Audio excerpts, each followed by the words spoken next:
A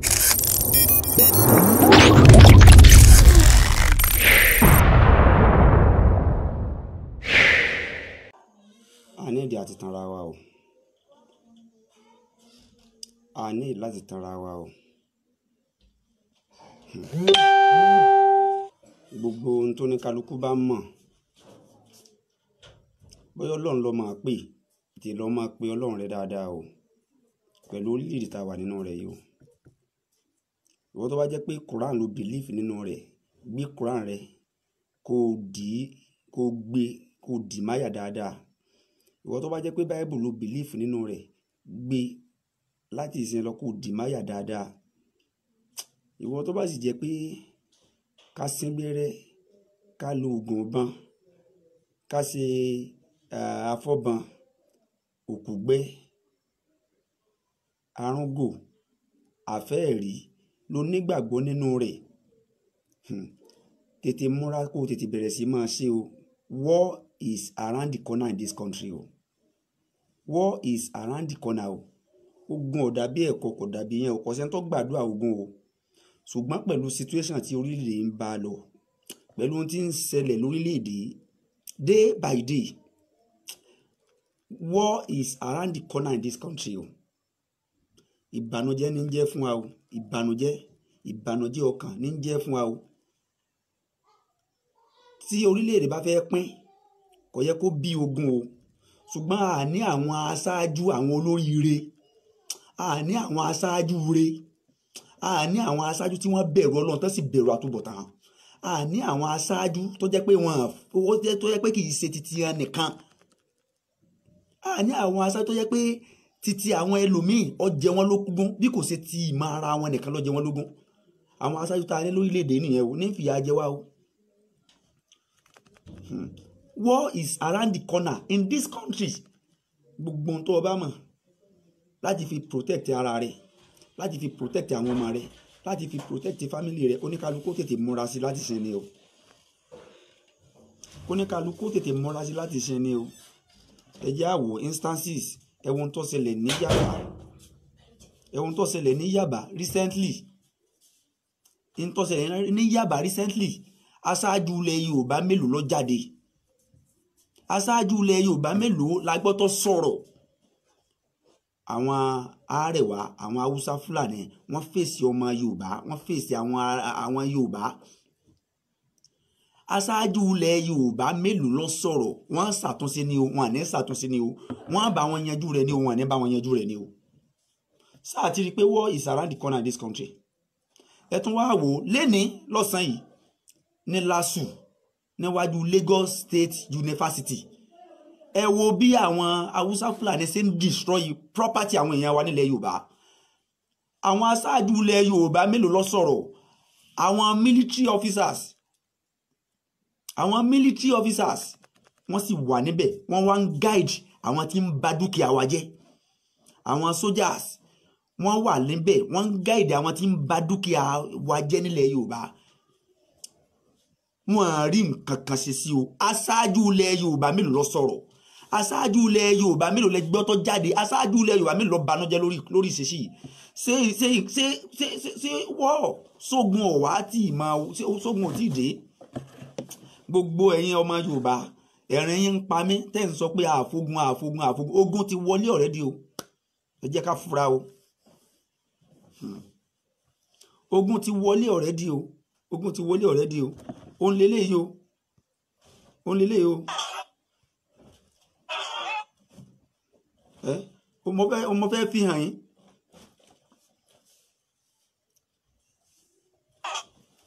Iwájú LASU lélẹ́yìí o. Iwájú LASU lélẹ́yìí o. Ẹ mọ́ sí ń ba nǹkan wa jẹ́.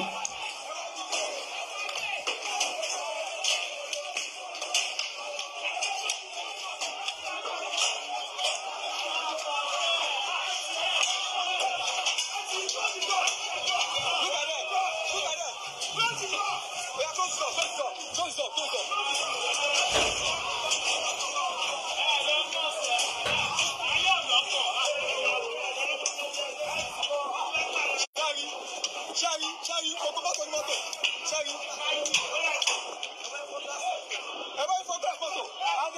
army here. Army wadio. Army wadio. This look at army. Look at the Nigerian military. Look at them. They are here and they allow them to destroy all these cars. Look at this. Look at this. Look at this. Look at how they are destroying. Look at how they are destroying moto. And army is here. Nigerian army is here.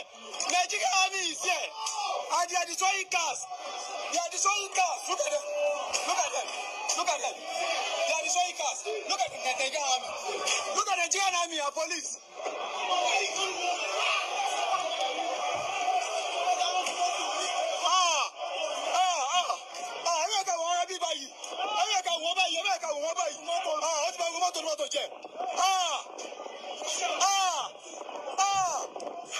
Look at what these people are doing. Look at what these people are doing. Look at them. Look at how they are doing. Look at how they are destroying motor in front of Lasu. In front of Lasu. In front of Lasu. They are destroying motor and Nigerian army is there. Nigerian army is there. They cannot arrest them. They are only forgetting them. Look at them. Look at them. Look at them. They destroy their motor. Look at them. Look at them. Hey! Nigeria! Look at Nigerian army. Look at Nigerian army. 4 million car. 20 million car. They destroy everything.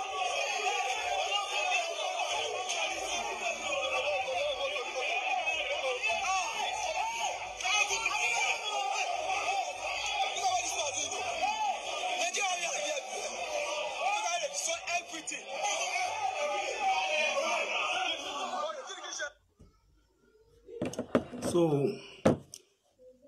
a sì ń pariwo, gbogbo wa ń sọ pé àfogun ẹ wo ohun tí wọ́n ń ṣe fún àwọn ọmọ Yorùbá nílẹ̀ bàbá wa. Àwọn aṣáájú ilẹ̀ Yorùbá wọ́n fẹ́ dipò mú, wọ́n fẹ́ attain power, wọ́n ń wá ipò agbára, wọ́n sì ná ní ọjọ́ ọ̀la wa. Ìgbésí ayé wa kò jẹ wọ́n lógún.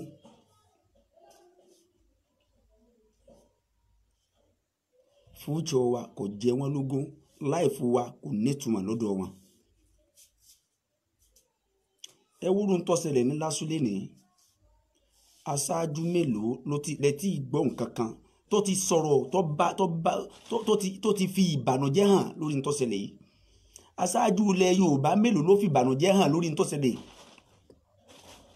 ní Yaba àti ìraṣáájú ilẹ̀ Yorùbá kankan kó jáde kó fi ọ̀rọ̀ ìbànújẹ́ hàn pé ó bà nínú jẹ́ pé irú nǹkan báyìí ṣẹlẹ̀ nílẹ̀ Yorùbá.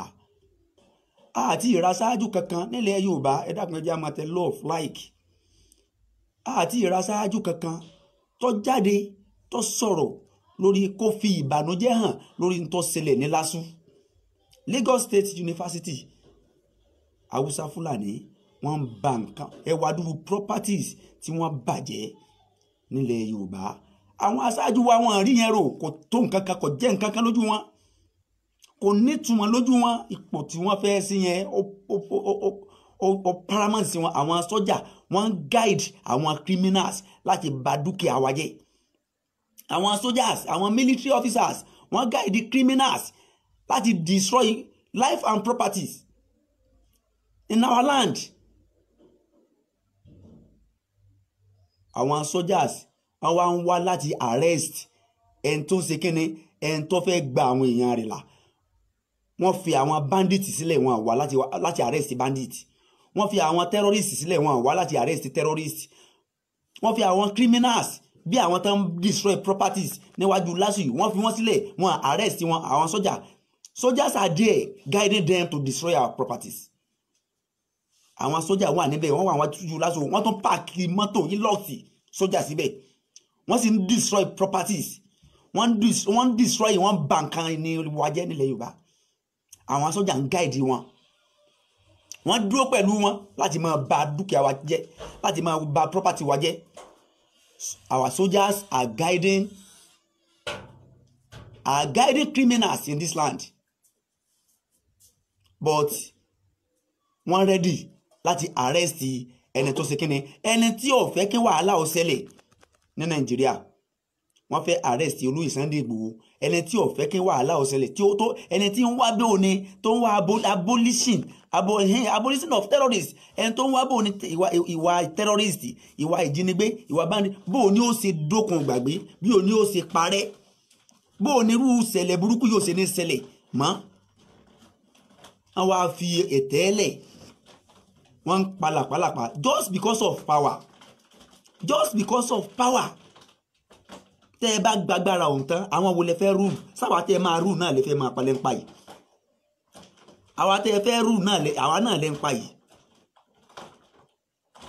ṣé ẹ̀ṣẹ̀ ni fún wa láti béèrè láti sọ constitution wo ló wà pé a ní ráìtì àti béèrè ń tọ́jẹ́ tọ̀ wa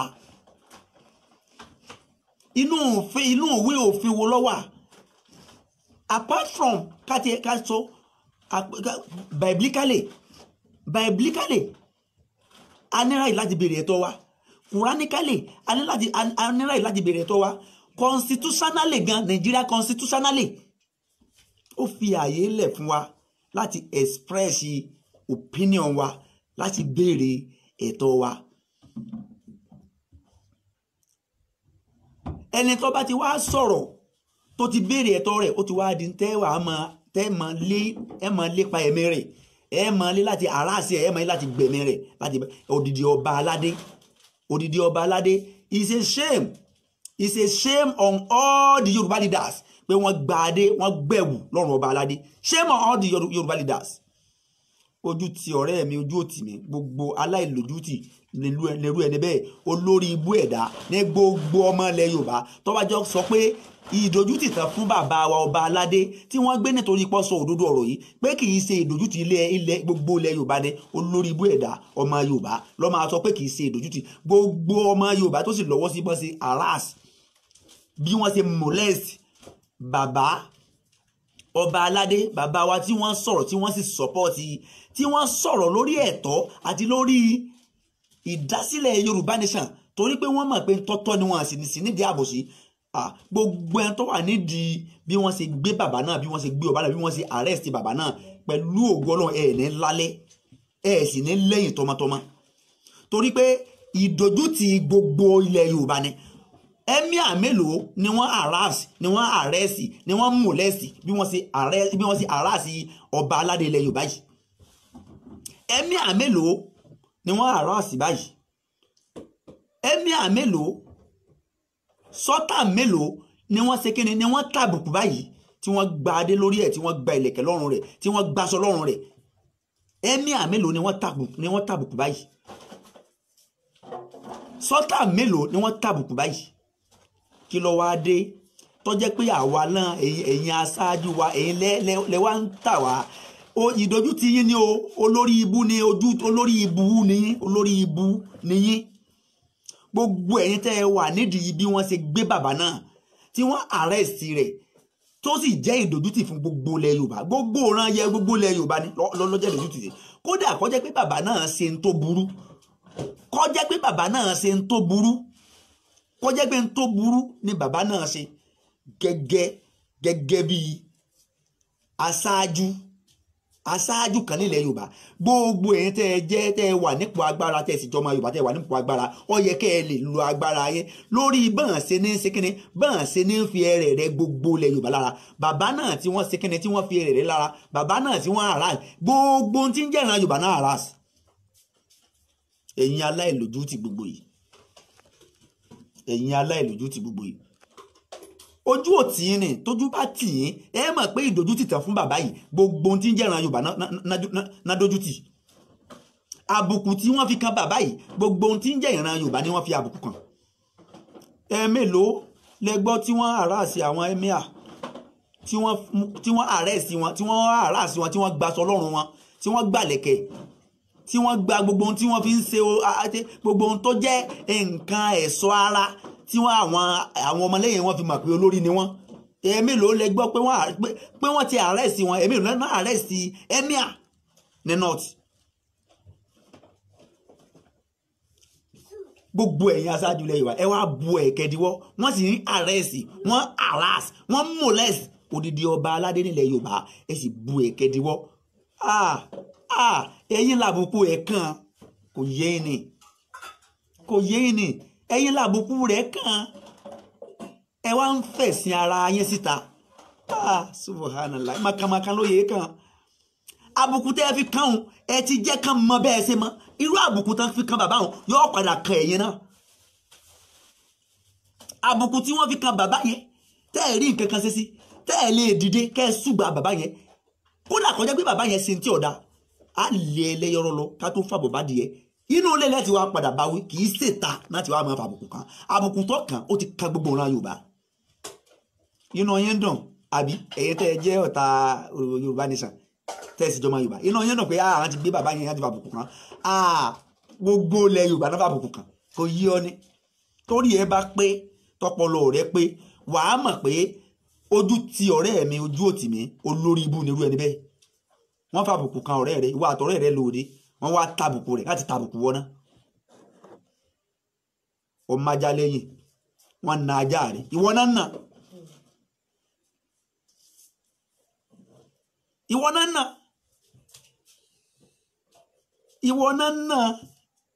ẹ fẹ́ mọ ẹ ń lọ tún ta sí ẹ ń balẹ̀ jẹ́ olúwa ọba mi yóò dojú tì yín olúwa ọba mi yóò dojú tì yín yóò wọlá pé alábòsí ní ọlọ́run ọba máa bá wa dojú tì yín ọlọ́run ọba máa bá wa dojú tì yín ipò tẹ́ ń lé yẹn ipò tẹ́ fẹ́ dé yẹn tẹ́ fi ń fi àbùkù kan gbogbo àwọn tí wọ́n jẹ́ aláàánú mẹ̀kúnnù ọlọ́run ò ní jẹ́ kí ipò náà ọlọ́run ò ní jẹ́ kó tẹ̀ ń lọ́wọ́ ẹ̀ ní rí ipò náà dé pẹ̀lú àṣẹ ọlọ́run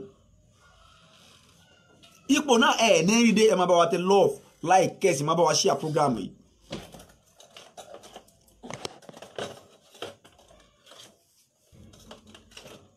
sáà sáyé wá ni sáà sílúyà ni àkùnkùn sáyé wá àsáyé wá o àsì sílúyà àwọn tí wọ́n jẹ́ adarí fún wa nílẹ̀ Yorùbá àwọn lólórí ibú ẹ̀dá àwọn olóríire kọ̀ọ̀kan bẹ́nu wọn o àwọn olóríire ẹ̀dá kọ̀ọ̀kan bẹ́nu wọn ṣùgbọ́n àwọn tán jẹ́ olórí ibú wọn pọ̀ ju àwọn olóríire àárín wọn lọ àwọn olórí ibú àárín wọn wàá jẹ́ kí sí àwọn olóríire tí ń bẹ láàrin wọn yọ nínú àwọn olóríire tí ń bẹ láàrin wọn ni Professor Banji Akintoye wà àtàwọn míì tá à ní dákọ ṣùgbọ́n àwọn olórí ibú tí ń bẹnu àwọn aṣáájú ilẹ̀ Yorùbá Fulani and Hausa men are destroying our property. Why military officers guided them to destroy our property? Àṣírí kankan náà àwọn aṣáájú náà pé àwọn aṣáájú ilẹ̀ Yorùbá kí wọ́n sọ nǹkan kan lórí ọ̀rọ̀ yìí kí wọ́n sọ nǹkan kan lórí ọ̀rọ̀ yìí ààrẹ èèyàn kankan kó jáde gẹ́gẹ́ bí aṣáájú ilẹ̀ Yorùbá kó fi ìbànújẹ́ hàn kó sọ̀rọ̀ pẹ̀lú ìbànújẹ́ lórí bí wọ́n ṣe ń ba property àwọn èèyàn wa jẹ́ ní lásùlé ní ó bà mí nínú jẹ́ subhanallah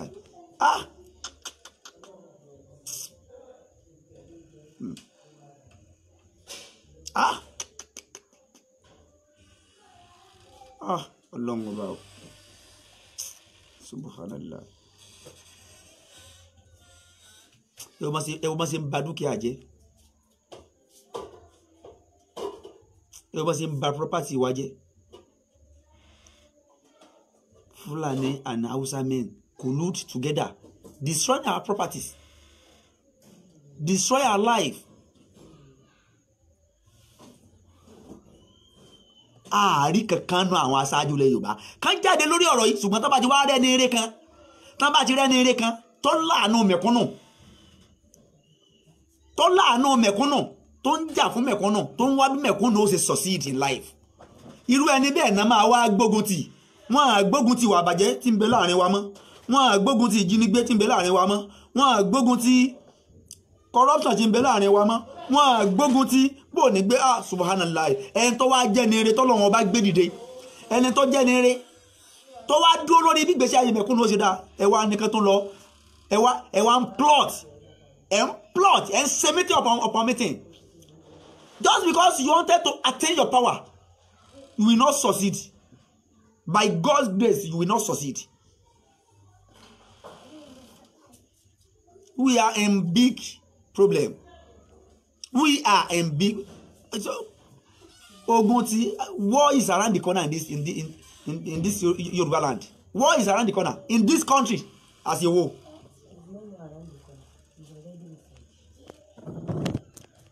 Kó ní kálukú wọ́n tó bá jẹ́ pé oògùn ọ̀bẹ lọ́mọ tètè lọ́ máa ṣe. Ìwọ tó bá jẹ́ pé òkùgbẹ́ lọ́mọ tètè lọ́ máa ṣe kò sì má sì ṣe fúnra rẹ̀ nìkan máa ṣe fọmọ rẹ̀. Ìwọ tó bá jẹ́ pé àsákì lọ́mọ tètè lọ́ máa ṣe. Ìwọ tó bá jẹ́ pé ànàpá lọ́mọ tètè lọ́ máa ṣe. Ìwọ tó bá jẹ́ pé egbé lọ́mọ tètè lọ́ máa ṣe. Ìwọ tó bá jẹ́ pé àfẹ́ẹ̀rí lọ́mọ tètè lọ́ máa ṣe kó sì máa ṣe fún àwọn èèyàn tó bá súnmọ́ ọ. Wọ́n ti pète ogun o gbogbo ohun tí ń ṣẹlẹ̀ yìí gbogbo ohun tí ń ṣẹlẹ̀ yìí phrase ogun ni o ogun ti wọlé o ogun ti wọlé gbogbo ohun tí tẹ́lẹ̀ àwọn aṣáájú wa tí wọ́n dákẹ́ tí wọ́n sọ nǹkan kan yìí gbogbo àwọn aṣáájú tí wọ́n dákẹ́ tí wọ́n sọ nǹkan kan yìí ogun ti wọlé tọ̀ wá o ogun ti wọlé tọ̀ wá o pẹ̀lú gbogbo ohun tí ń ṣẹlẹ̀ káàkiri yìí o ogun ti wọlé tọ̀ wá o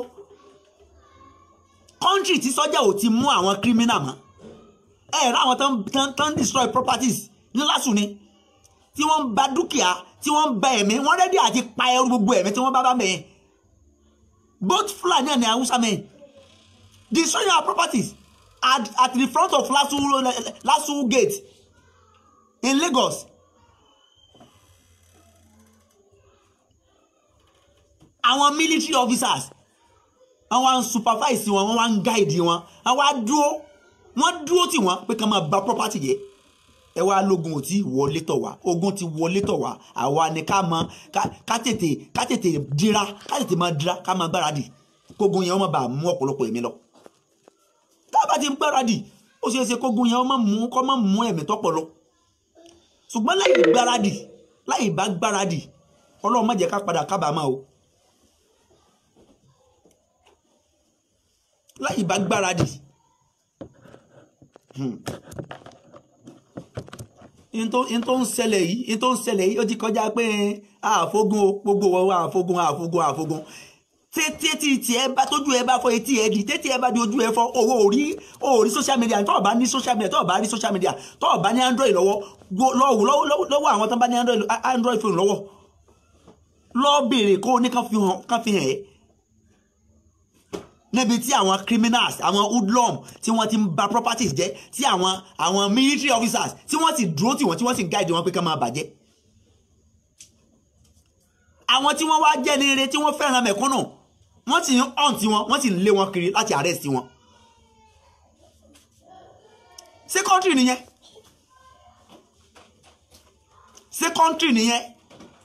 ṣé ìgbésí ayé nìyẹn ìgbésí ayé tá a ti fẹ́ pa àwọn ẹni rírun tá a fẹ́ ṣẹ́ àwọn ẹni bú kalẹ̀ tá a fẹ́ ṣẹ́ wọn kù ẹ wo orúgbèsè ayé táwọn èèyàn tí bá ń gbé náà lóyún ọmọ gbé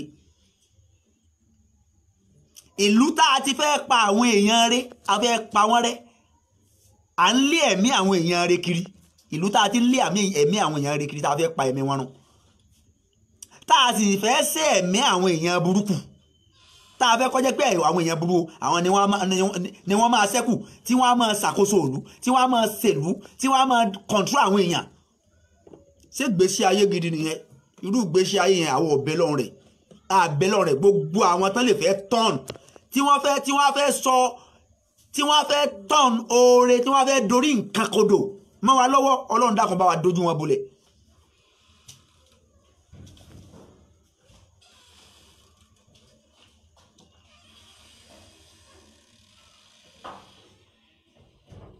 Ìbànújẹ́ ni fún wa